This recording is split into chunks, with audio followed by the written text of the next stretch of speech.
vous parlez de la méningite.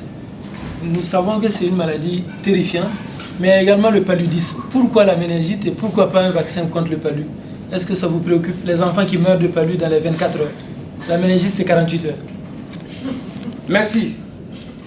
Mon pays a souscrit à cette initiative pour introduire le vaccin. C'est un partenariat agissant entre l'OMS, Bill et Melinda Gates, les partenaires au développement.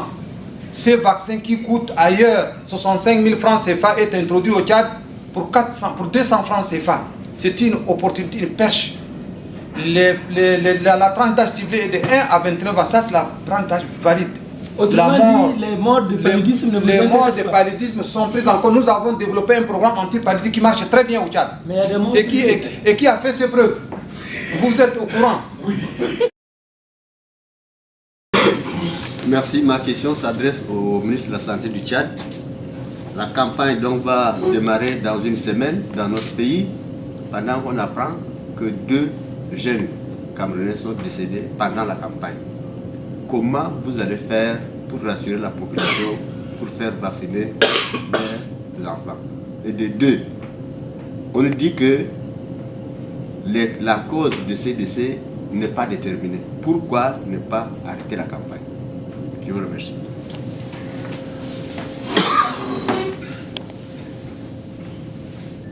Merci, monsieur le journaliste. Nous avons suivi avec tristesse, malheureusement, les décès survenus lors des campagnes de vaccination dans notre pays voisin, notre pays et frère voisin du Cameroun. À l'heure où je vous parle, il n'y a pas de lien, il n'y a pas eu de confirmation de lien entre la vaccination et les décès chez ces 2 enfants. Le ministère de la Santé du Tchad a mis sur pied des équipes techniques et ainsi que la direction de veille sanitaire pour suivre, documenter et informer en temps réel tout ce qui peut être lié à la campagne de vaccination. Ce que je peux vous dire, c'est que les pays qui ont organisé en décembre 2010 cette campagne n'ont pas rapporté des cas de décès liés à la vaccination. Nous sommes en phase de commencer la campagne le 9 décembre 2011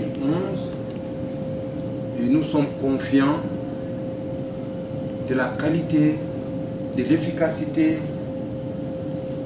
de ce vaccin qui a fait ses preuves dans les pays voisins d'Afrique et qui va éviter des décès à nos chères populations. Personnellement, je me rendrai avec mes enfants le jour de la vaccination.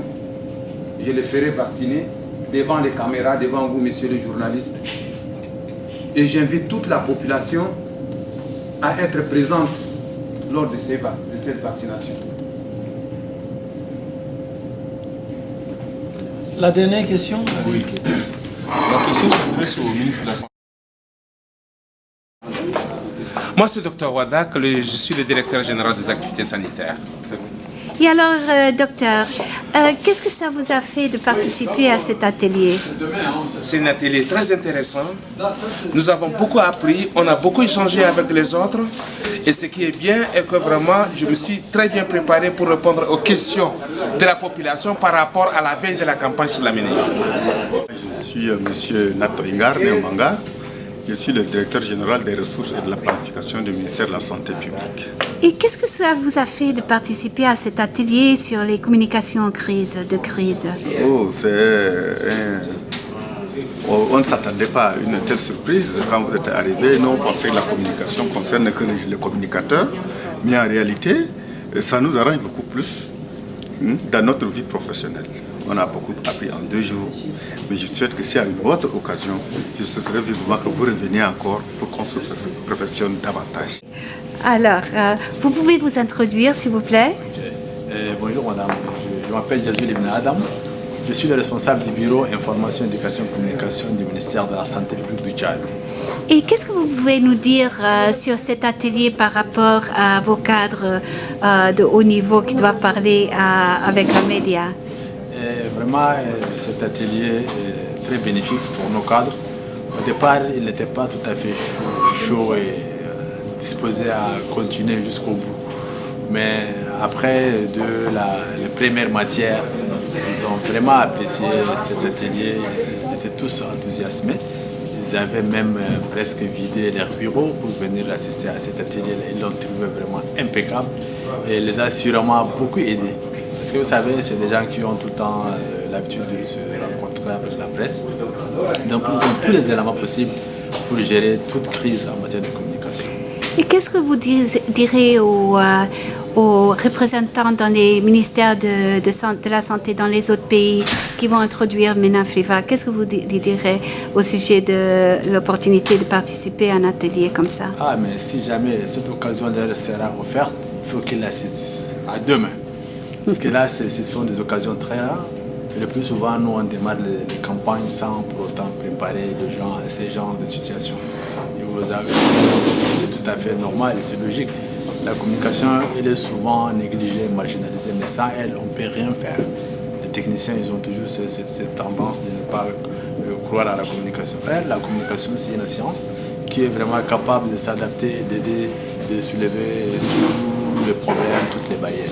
Donc, je lance un appel vraiment à tous les cadres nationaux des autres pays qui sont en train de vouloir lancer la campagne de nouveaux vaccins contre la méningite. Il faut qu'ils saisissent cette occasion-là si jamais elle se présente. Merci beaucoup. Merci.